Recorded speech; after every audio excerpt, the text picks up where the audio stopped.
Red టీవీలో మీ వ్యాపార ప్రకటనల కోసం ఈ నంబర్ ని సంప్రదించండి 6281747728. Hi viewers, welcome to our channel. ప్రస్తుతం మనతో పాటు సీనియర్ జర్నలిస్ట్ దాము బాలా సార్ వారితో మాట్లాడదాం. నమస్కారం సార్. నమస్తే సార్, పురంధరేశ్వరి గారు బీజేపీకి రాజీనామా చేయబోతున్నారంటూ గత కొంతకాలంగా న్యూస్లు రావడం చూస్తున్నాం. అయితే మొన్న మన బీజేపీ అఫీషియల్ పేజ్ వాళ్ళే లేదు, ఇదంతా ఫేక్ న్యూస్ అని చెప్తున్నారు. కాకపోతే ఇది నమ్మడానికి మాత్రం వీల్లేదు, లేదా ఆమె రాజీనామా చేసే తీరుతుందని అంటున్నారు. అసలు చేస్తుందా చేయదా సార్, మీ ఒపీనియన్ ఏంటి దీనిపైన? అసలు నేను ఆ రాజీనామా పత్రం చూశాను. అదేంటంటే దాంట్లో ప్రధానంగా నేను కాంగ్రెస్ నుంచి బయటకు వచ్చాను, కాంగ్రెస్ ప్రత్యేక హోదా ఇవ్వలేదు, లేకపోతే ఆంధ్రప్రదేశ్కి చేయలేదని, ద్రోహం చేసిందని బయటకు వచ్చాను. ఆ తర్వాత బీజేపీలో చేరాను. నరేంద్ర మోడీ నాయకత్వంలో నేను పనిచేశాను. బట్ ఇప్పుడు ఈ వైజాగ్ సముద్రం పోర్ట్లో దొరికిన డ్రగ్స్కి సంబంధించి నా భర్త కుమారుడు ఇన్వాల్వ్ అయినారని ఆరోపిస్తున్నారు. అందువల్ల నేను కలత చెంది రాజీనామా చేస్తున్నాను ఉంది. సో ఇది బాగా వైరల్ అయింది. ఎందుకంటే నిన్నంతా కూడా ఇదే గొడవ. బీజేపీ ఏమో వైసీపీ వాళ్ళు ఇన్వాల్వ్మెంట్ ఉందంటున్నారు, తెలుగుదేశం వాళ్ళు వైసీపీ వాళ్ళు ఇన్వాల్వ్మెంట్ అంటారు, అసలు జగనే సూత్రధారి అంటారు. తర్వాత ఆయన ఎవరు, విజయసాయిరెడ్డి బ్రెజిల్ ప్రెసిడెంట్కి ఎందుకు 2 ఏళ్లకు ముందు విషెస్ చెప్పాడు కొత్తగా అధికారంలోకి వచ్చినప్పుడు. సో బ్రెజిల్కి వీళ్ళకి సంబంధాలు ఉన్నాయి. ఇలాగా రకరకాలుగా వాళ్ళు మాట్లాడారు. కొన్ని ఫోటోలు కూడా బయట పెట్టారు. దానికి ప్రతిగా వైసీపీ వాళ్ళు కూడా అసలు ఇది పురంధరేశ్వరి కొడుకు, వాళ్ళ వియ్యంకుడు ప్రసాదరావు, వీళ్ళకి లింక్ ఉంది కాబట్టి పురంధరేశ్వరి ఇన్వాల్వ్ అయింది అంటే నారా కుటుంబం, నందమూరి కుటుంబం ఇన్వాల్వ్ అయినాయి దీంట్లో అని చెప్పారు. సో ఇటుపక్క ఏమో వాళ్ళ అంటే ఈ కేసులో ఇప్పుడు సంధ్య అక్వాటెక్ కంపెనీ ఏదైతే ఉందో దాని ఎండి వచ్చి వీరభద్రం చౌదరి. సో వాళ్ళ కొడుకు కోటాయి చౌదరి, వాళ్ళ బ్రదరు పూర్ణచంద్రరావు చౌదరి. సో దీంట్లో చూసినప్పుడు గతంలో ఈ వీరభద్రం చౌదరి మన పురంధేశ్వర వాళ్ళ వియ్యంకుడు ప్రసాదరావుతో కలిసి ఫస్ట్ వ్యాపారం స్టార్ట్ చేశారు. దాని తర్వాత వాళ్ళు విడిపోయారు వ్యాపార పరంగా. కాబట్టి ఇప్పుడైతే సంబంధాలు లేవు, అప్పట్లో బిగినింగ్లో స్టార్ట్ చేసినప్పుడు ఉన్నారు అనేది ఒక వెర్షన్. తర్వాత ఈ వీరభద్రం చౌదరి బీజేపీతోనూ ఎక్కువగా ఉంటాడు, అట్లాగే టీడీపీతో కూడా ఉంటాడు. వాళ్ళ కొడుకు కోటాయి చౌదరి ఇటు లావు కృష్ణదేవరాయలతో క్లోజ్గా ఉన్న ఫోటోలు, అట్లాగే యువ టీడీపీ నాయకులతో ఉన్న ఫోటోలన్నీ కూడా వాళ్ళు బయటికి తీస్తారు. అందులో ఇంకొంతమంది వ్యక్తులు లోకేష్తోనూ చంద్రబాబుతోనూ ఉన్న ఫోటోలను కూడా వైసీపీ బయటికి తీస్తుంది. దీనికి కౌంటర్గా తెలుగుదేశం ఏం చేస్తుందంటే ఈ పూర్ణచంద్రరావు వీళ్ళ బ్రదర్, వీరభద్రం చౌదరి బ్రదర్, ఆయన బాపట్లలో సంక్రాంతి సందర్భంగా ఆ సంబరాలు చేసుకునేటప్పుడు వైసీపీ వాళ్ళ ఫోటోలు వేసి ఫ్లెక్సీలు పెట్టారు. ఆ ఫోటోలు వాళ్ళు తీశారు. అంటే ఇక్కడ ఏంటంటే ఇది ఒక బిజినెస్, 1400 కోట్ల రొయ్యల వ్యాపారం ఏదో జరుగుతుందని చెప్తున్నారు. సో ఇది ఒక పెద్ద బిజినెస్ ఫ్యామిలీ కాబట్టి ఈ ఫ్యామిలీలో కొంతమంది బీజేపీతో, కొంతమంది తెలుగుదేశంతో, కొంతమంది వైసీపీతో ఫోటోలు దిగారు. ఎక్కడ వ్యాపార సంబంధాలు ఉన్నట్టు కానీ, ఈ డ్రగ్స్ తెప్పించడం వెనక ఏ పార్టీ హస్తం ఉన్నట్టు కానీ ఇప్పటివరకు ఏ రకంగా ప్రూవ్ కాలేదు. ఇదంతా ఏంటంటే ఏదో ఒక రకంగా ఆ పార్టీకి అంటగట్టేయాలి. ఫస్ట్ తెలుగుదేశం స్పందించింది, జగన్కి అంటగడదామని ట్రై చేసింది. దాంతో వాళ్ళు రివర్స్ అయ్యి వీళ్ళకి అంటగట్టడానికి ట్రై చేస్తున్నారు. ఇది మామూలే, ప్రతిసారి ఇదే జరుగుతుంటుంది ఆంధ్రప్రదేశ్లో. దీని వెనక నిజం అనేది ఎప్పటికీ బయటికి రాదు.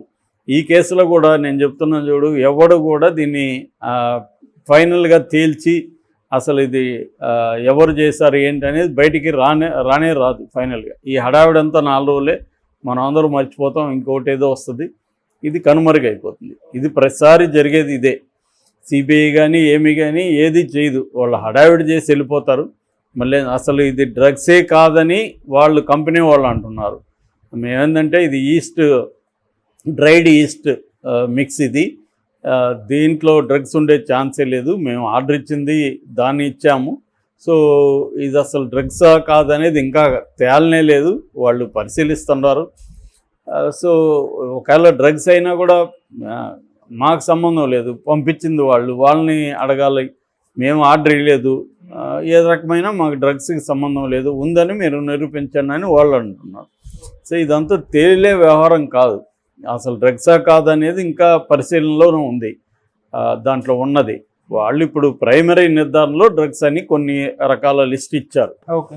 సో దాని తర్వాత అల్టిమేట్గా మరిన్ని టెస్టులు చేయాల్సి ఉంది, దాన్ని బట్టి ఒక నిర్ధారణకు వస్తుంది. రెండోది అది 25,000 కేజీలు డ్రగ్స్ అనేది కూడా అది మీడియా సృష్టి తప్ప, బ్యాగులు మొత్తంగా 1000 బ్యాగుల్లో 25 కేజీల చొప్పున మొత్తం కలిపి అది 25,000 కేజీలు. ఏంది డ్రై ఈస్టు దాంట్లో డ్రగ్స్ ఉన్నాయని చెప్తున్నారు అన్నీ కలిపితే. సో మొత్తం డ్రై ఈస్ట్ అంతా డ్రగ్ కాదు కదా, కాబట్టి ఆ రకంగా కూడా అది 25,000 కేజీలు అని కూడా చెప్పలేము. ఏదేమైనా అది డ్రగ్సా, ఏ రకమైన డ్రగ్స్ అనేది ప్రూవ్ కావాలి 100%. రెండోది అది ఎవరు వీళ్ళు తెప్పించారా, వీళ్ళు తెప్పించి దాన్ని ఏం చేయాలనుకుంటున్నారు, ఇదంతా ప్రూవ్ కావాలి. దాని తర్వాత పొలిటికల్ పార్టీస్ ఏమన్నా వీళ్ళ వెనక ఉండి చేయించారా అనేది కూడా ప్రూవ్ కావాలి. అప్పుడు మాట్లాడితే ఒక అర్థం ఉంటుంది. ఇప్పుడు అన్నీ ఊహాగానాలే. వైజాగ్లో ఇట్లా జరుగుతుంది, దీని వెనక వైసీపీ ఉంది, జగనే చేస్తున్నాడు, ఎలక్షన్ ఫండ్, ఇదంతా లింకులు పెట్టి నెరేటివ్లు చేయడం. నిన్న ఎలక్షన్ కమిషన్తో కూడా వైసీపీ వాళ్ళు ముందెళ్ళి కంప్లైంట్ చేశారు, తప్పుడు ఆరోపణలు చేయడం కూడా ఉల్లంఘన కిందకి వస్తుంది, మీరు చర్య తీసుకోండి అని చెప్పి. వైసీపీ వాళ్ళు ఇంకొక ఛాలెంజ్ కూడా బీజేపీని చేస్తున్నారు. బీజేపీ ప్రభుత్వమే కదా సెంట్రల్లో ఉంది, మరి ఉంటే మీరు తేల్చండి, మా రోల్ ఉందంటున్నారు, మా రోల్ ఉందని మీరు మీడియాలో ఎందుకు అరుస్తారు? సిబిఐ మీ చేతిలోనే ఉంది కదా, త్వరగా తేల్చి మాకు శిక్ష వేసేయండి, జగన్ తప్పు చేసింటే శిక్ష వేయించండి అని వాళ్ళు ఛాలెంజ్ చేస్తున్నారు. ఇక్కడ ఏంటంటే ఎవరికి శిక్షలు వేయించే స్కీమ్ ఎవరికి లేదు. దీన్ని పొలిటికల్గా తాము ఎలా వాడుకోవాలి, ఎదుటోళ్ళ మీద ఎలా బురద చల్లాలి అన్న స్కీమే ఉంది. సో ఆ రకంగా ఈమెమన్నా ఫీల్ అయ్యి తన మనుషులు ఉన్నారనే ఆరోపణలు వచ్చాయి కాబట్టి, ఇది బీజేపీకి కలంకం కాబట్టి రిజైన్ చేశానని దాంట్లో ఉంది కాబట్టి అది నిజమా అన్నప్పుడు బీజేపీ అఫీషియల్ పేజీలో ఇది అబద్ధం, ఫేక్ లెటర్, ఇది వైసీపీ వాళ్ళు దీన్ని ట్రోల్ చేస్తున్నారు, దీన్ని ప్రచారంలోకి తీసుకొచ్చారని వీళ్ళు అంటున్నారు. ఇవాళ ఇట్లాంటి ఫేక్ లెటర్ పుట్టించడం పెద్ద ఇష్యూనే కదా, చాలా సింపుల్ అది, కాబట్టి అది చేసేయచ్చు ఎవరైనా. రెండోది ఆమె స్టైల్ ఆఫ్ ఇది తెలుసు కాబట్టి దాన్ని కాపీ కొట్టచ్చు, ఆమె సంతకం కూడా గతంలో ఉంటుంది కాబట్టి దాన్ని పేస్ట్ చేసేయచ్చు. కాబట్టి అది పెద్ద విషయమే కాదు ఇవాళ ఉన్న టెక్నాలజీలో. కానీ గతంలో కూడా ఆమె చంద్రబాబు అరెస్ట్ అప్పుడు కూడా ఈమె పేరుతో ఒక లెటర్ బయటకు వచ్చింది, అరెస్ట్ని ఖండిస్తున్నారు. తర్వాత ఏమో అది నాది కాదని మళ్ళీ ఆమె చెప్పింది. మరి అది ఎందుకు తేల్చలేదు, అది ఎక్కడి నుంచి వచ్చిందని ఎందుకు తేల్చలేదు? ఇప్పుడు కూడా మొత్తం రాష్ట్ర యంత్రాంగం అంతా కూడా ఎన్నికల కమిషన్ దగ్గర ఉంది, జగన్ దగ్గర కూడా లేదు.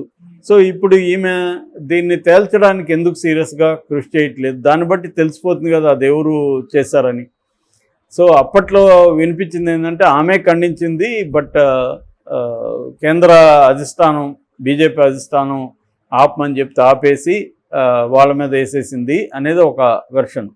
ఏదేమైనా ఇలాంటివి నిర్ధారణ అయ్యి బయటకు వస్తే కానీ మనం నిర్దిష్టంగా దాని గురించి మాట్లాడలేము. ఎందుకంటే పాజిబిలిటీస్ మాత్రం మాట్లాడగలుగుతాం. పాజిబిలిటీస్ చూడాలన్నప్పుడు ఆమె నిజంగానే హర్ట్ అయిందా లేదా తెలీదు. ఇప్పుడు బీజేపీ తెలుగుదేశానికి మధ్య కూడా పొత్తుల విషయంలో కూడా అనేక గందరగోళాలు ఉన్నాయి. ఎందుకంటే ఇప్పుడు వైజాగ్ కావచ్చు, హిందూపురం కావచ్చు, ఏలేరు కావచ్చు, ఇలాంటి సీట్లు బీజేపీ కంటెస్ట్ చేయాల్సిన సీట్లు. వైజాగ్లో ఎప్పటి నుంచి జీవీఎల్ ట్రై చేస్తున్నాడు, ఇటు హిందూపూర్లో విష్ణువర్ధన్ రెడ్డి ట్రై చేస్తున్నాడు. వీళ్ళని కాదని తెలుగుదేశం వాళ్ళకి, బీజేపీలో ఉన్న తెలుగుదేశం వాళ్ళకి చంద్రబాబు, పురంధేశ్వర్ కలిసి ఇప్పించారని బీజేపీ నాయకులు పురంధేశ్వరం మీద కంప్లైంట్ ఇస్తున్నారు సెంట్రల్లో. అంటే ఈమె కుమ్మక్కైపోయి బీజేపీకి ద్రోహం చేస్తుందని ఆరోపణలు ఉన్నాయి. ఆ ఆరోపణల నేపథ్యంలో దీన్ని సాగ్గా పెట్టుకొని ఆమె రిజైన్ చేస్తున్నా కూడా ఆశ్చర్యం లేదు. కాకపోతే ఎన్నికల ముందు ఆమె రిజైన్ చేస్తే ఇబ్బంది అవుతుందని కూడా ఆపుండొచ్చు. సో అది కూడా పాజిబిలిటీ ఉంది. ఆపేసి ఇది ఫేక్ లెటర్ అని కూడా వాళ్ళు చెప్పచ్చు. ఆ పాజిబిలిటీ లేదని చెప్పలేము. ఎందుకంటే విత్ ఇన్ ద బీజేపీలోనే ఈ ప్రాబ్లమ్స్ ఉన్నాయి సీట్ల విషయానికి సంబంధించి. సో చంద్రబాబు అనుకున్నట్టే ఇస్తున్నాడు సీట్లు. బీజేపీలో చివరి నుంచి కష్టపడిన వాళ్ళు, మొదటి నుంచి కష్టపడిన వాళ్ళకి ఇవ్వలేదు. అన్న ఆరోపణలు వినిపిస్తున్నాయి. సో ఏదేమైనా ఇది ఫేక్ లెటరా కాదా అనేది మనం అయితే తేల్చలేము. వాళ్ళు ఫేక్ లెటర్ అంటున్నారు, దాన్ని నిరూపించాల్సిన బాధ్యత కూడా వాళ్ళ మీద ఉంది. ఎందుకంటే ఎలక్షన్ కమిషన్ చేతిలో పోలీస్ యంత్రాంగం ఉంది కాబట్టి.